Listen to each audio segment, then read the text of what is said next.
Welcome to today's 5-minute Bible study in the book of Colossians. Today we begin looking at Colossians chapter 2.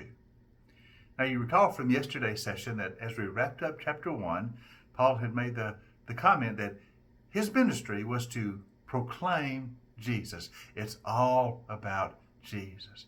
He wants them to grow up in Jesus and to become fully mature in Christ. That's why he's working so hard for them, that they might grow up completely in their faith in Jesus. He continues that thought in chapter 2. Let's look at verses 1 through 5 of chapter 2.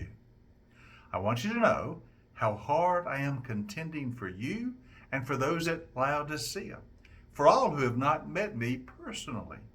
My goal is that they may be encouraged in heart and united in love, so that they might have full riches of complete understanding, in order that they might know the mystery of God, namely Christ, in whom are hidden all the treasures of wisdom and knowledge. Now I tell you this, so that no one may deceive you by fine-sounding arguments. For though I am absent from you in body, I am present with you in spirit, and I delight to see how disciplined you are, and how firm your faith in Christ is. Notice he mentions again that he does not know these believers personally. We've talked before that Paul did not found this church, some of his associates did, but he's heard a lot about them, and he loves them, and he's working very hard that they might grow up in their faith. Notice he also mentions the believers in Laodicea. He says, I want you to know I'm contending for you and also for those at Laodicea. Now, we know that Paul did not found the church in Laodicea either. As far as we know, he had never been there. We know that the church in Laodicea is one of the letters mentioned in the book of Revelation. You remember the letter to the Laodicean church? Yes, we remember that well, do we not? But Paul mentions it here. Laodicea was not far from Colossae, just a few miles, and so the churches were obviously familiar with each other and they knew each other. And so as Paul is writing to the Colossians, he also mentions the Laodiceans, the believers in Laodicea. Actually, before the letter's over, he's going to mention them again. If we could turn quickly ahead to chapter 4, the last few verses of Colossians, verses 16, it says this.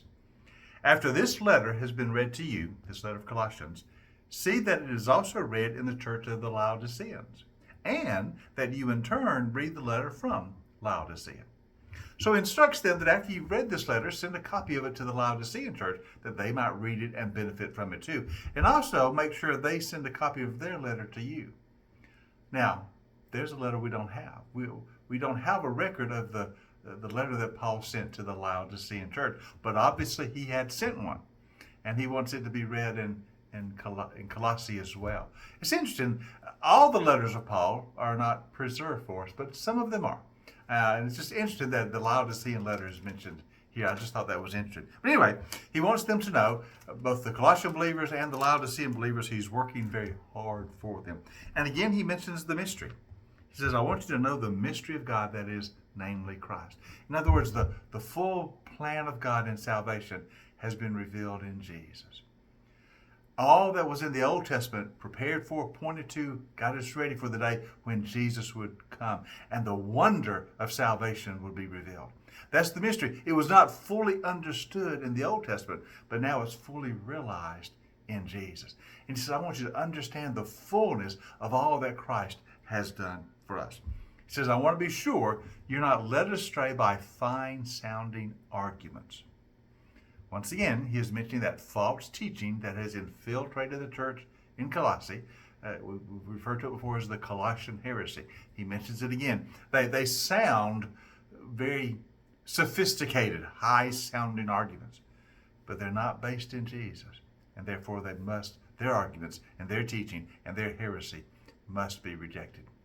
Listen, the way we safeguard ourselves against false teaching is by knowing the truth as it is in Jesus.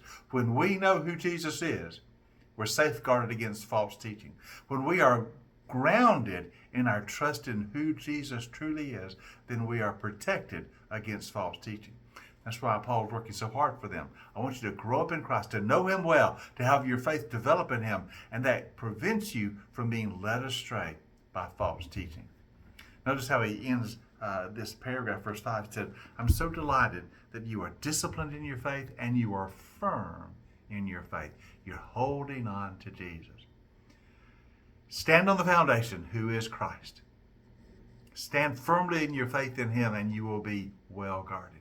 And he's delighted that the Colossian believers have been doing that, and he is encouraging them by his letter to continue so. And that's the word to us as well. Stay firm in your faith in Jesus. Stay disciplined in your trust in him.